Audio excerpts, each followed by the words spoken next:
Hi, யார் காசிம். இன்றைக்கி நம்ம இந்த வீடியோவில் என்ன பார்க்க போகிறோன்னா, கொரோனாவுடைய 2வது அலையை பற்றி தான் நம்ம பார்க்க போகிறோம். ஏற்கனவே நான் பல வீடியோவில் வந்து இந்த கொரோனாவை பற்றி அதற்குண்டான சொல்யூஷன் என்ன ஏதுன்னு ஏற்கனவே நான் போட்டிருந்தேன். இருப்பினும் இப்போ உள்ள அந்த கால சூழ்நிலை, இந்த கால நிலை வந்து எல்லாமே ஆப்போசிட்டாக இருக்குது. எல்லாமே சொன்னாங்க, வல்லுநர்கள்லாம் சொன்னாங்க, பனி நேரத்தில் தான் கொரோனாவுடைய தாக்கம் வந்து மிகவும் அதிகமாக இருக்கும் அப்படின்ட்டு சொன்னாங்க.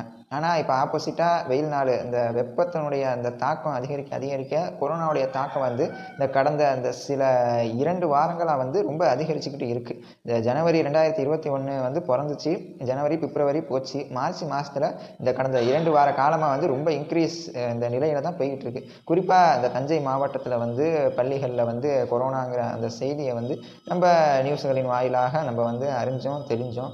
இப்போ இனிமேல் வந்து நம்ம வந்து விழிப்புணர்வுடன் செயல்படுவது தான் மிகவும் அவசியம். ஏன்னா மாணவர்களின் நலன், அவர்கள் நல்லா இருக்கிறது மிகவும் முக்கியம், மிக அவசியம். அவர்கள் நல்லா இருக்க வேண்டும் என்பது தான் சிறப்பு. அதை கருத்தில் எடுத்துக்கிட்டு உலக நாடுகளில் பொறுத்த வரைக்கும் இன்றைக்கி இந்த கொரோனா பாசிட்டிவ் அப்படிங்கிறது வந்து இந்த சமீப காலமாக வந்து ரொம்ப ஹை லெவலில் போயிட்டுருக்கு. வெறும் தமிழ்நாடை இப்போ எடுத்துக்கிட்டால் 500 400 அப்படின்ட்டு போன இடத்துல இன்றைக்கி ஒரு நாளைக்கு கேசஸ் வந்து 1000ங்கிற அளவுக்கு வந்து போய்கிட்டு இருக்குது. இந்தியா முழுக்க பார்த்தோம்னா 35,000 40,000 என்ற அளவுக்கு வந்து இன்றைக்கி அதிகரிச்சுக்கிட்டு இருக்குது.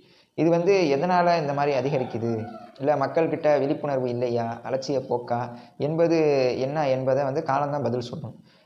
மக்கள் அனைவரும் வந்து வழக்கம் போல் அரசாங்கம் சொன்னது, நானும் சொல்கிறது, எல்லாரும் சொல்கிறது என்னென்னா, மாஸ்க்கு அணிஞ்சிக்கங்க, சமூக இடைவெளியை கடைப்பிடிங்க, சானிடைசர் பயன்படுத்துங்க, வீட்டில் கஷாயம் எல்லாம் போட்டு குடிங்க, கபசூல குடிநீரும் குடிங்க. அப்போ தான் நம்ம நல்லா இருந்தால் தான் நம்ம குடும்பம் நல்லாயிருக்கும் என்பதை கருத்தில் வைத்து நடங்க. எல்லாவற்றுக்கும் ஒரு தீர்வு இருக்கும்.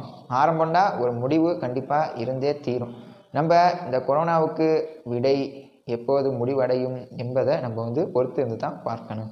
இப்போ இந்த சமீப காலமாக வந்து இந்த தஞ்சை மாவட்டத்தில் வந்து ரொம்ப ஹை லெவலில் போய்கிட்டு இருக்குது இந்த கொரோனா கேசஸ் வந்து. குறிப்பாக இந்த மாணவர்களுக்கு தான் ஃபஸ்ட்டு இந்த அம்மாப்பேட்டையில், பாபநாசம் அருகே அம்மாப்பேட்டையில் வந்து உள்ள பள்ளியில் இந்த மாதிரி இத்தனை பிள்ளைங்களுக்கு அப்படின்னு சொல்லி இருந்தது. அதுக்கப்புறம் படிப்படியாக அந்த தஞ்சை மாவட்டத்தில் உள்ள ஒவ்வொரு பள்ளியிலையும் ஒவ்வொரு நாளும் கேசஸ் வந்து இன்க்ரீஸ் ஆகிட்டே இருக்குது. கும்பகோணமாக இருக்கட்டும், தஞ்சாவூராக இருக்கட்டும், எல்லா ஊர்லேயும் வந்து இந்த கேசஸ் வந்து சமீப காலமாக வந்து ரொம்ப அதிகரிச்சுக்கிட்டு போயிட்டு இருக்கக்கூடிய சூழ்நிலை தான் இன்றைக்கி இருக்குது. எனவே அவர்களின் உயிர்களையும் கவனம் செலுத்த வேண்டும் என்பதற்காக வேண்டி 9, 10, 11 வகுப்பு மாணவர்களுக்கு வந்து தற்காலிகமாக மறு அறிவிப்பு வரும் வரை வந்து விடுமுறை விடப்படுகிறது என்ற அறிவிப்பும் வந்திருக்குது. இருப்பினும் ஆன்லைன் கிளாஸ் வழியே வந்து வகுப்புகள் நடக்கும் என்றும் தெரிவிச்சிருக்காங்க. இது ஒரு முன்னெச்சரிக்கை நடவடிக்கை தான். இனியும் வேண்டாம் அலட்சியம்.